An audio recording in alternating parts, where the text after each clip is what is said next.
Homer accidentally broke through a barrier while drunk driving. The car flipped directly into a mountain ditch in order to escape legal punishment. He could only frame Marge for this incident, but drunk Marge was completely unaware of all this. Can't believe I drove drunk. But you do believe it, right? I don't know what to believe anymore. That's my girl.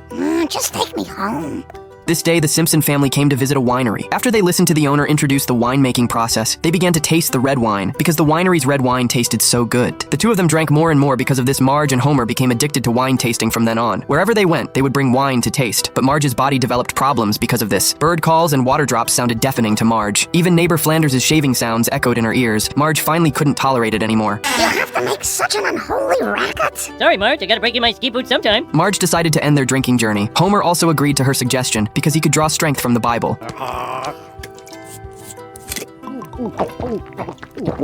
Uh-oh, here comes the gospel according to puke. Soon after, Homer and Marge came to the winery to attend a party. All the guests here were drinking with oversized glasses, watching these people happily raise their glasses and drink. Marge couldn't control herself anymore. She wanted to have a drink to satisfy her craving, but the waiter brought an oversized glass of wine. Seeing Marge's troubled look, Homer suggested they could sip it. Have you ever walked on stilts? It's not that great. Yes, and you've said that several times now. Homer put Marge in the passenger seat, then prepared to drive home. But halfway there, he felt unbearably thirsty. He originally wanted to drink a can of beer to quench his thirst, but accidentally drove the car into a ditch. Homer wanted to flip the car back over, but heard police sirens not far away. If he was caught for drunk driving again, his license would be revoked. In desperation, Homer could only decide to have Marge take the blame for him. Seeing Marge completely drunk in the driver's seat, Clancy felt a bit surprised. At this time, he suddenly heard the sound of stepping on branches. What was that? Maybe someone else is here, and maybe he'll step forward and admit to being the real culprit. Oh, this is a new low for me.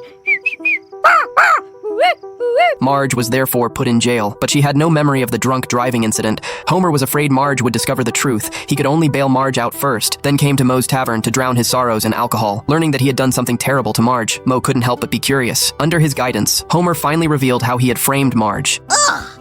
What are you? You're like a monster. That's like the worst thing I've ever heard anybody do to anybody. You should be drinking watered-down beer in a chipped glass on a stool with a nail sticking up out of it.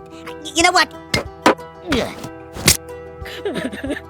Can I have some peanuts? All right, but I get to poke you with a stick. So, oh, hey, did you see the game last night?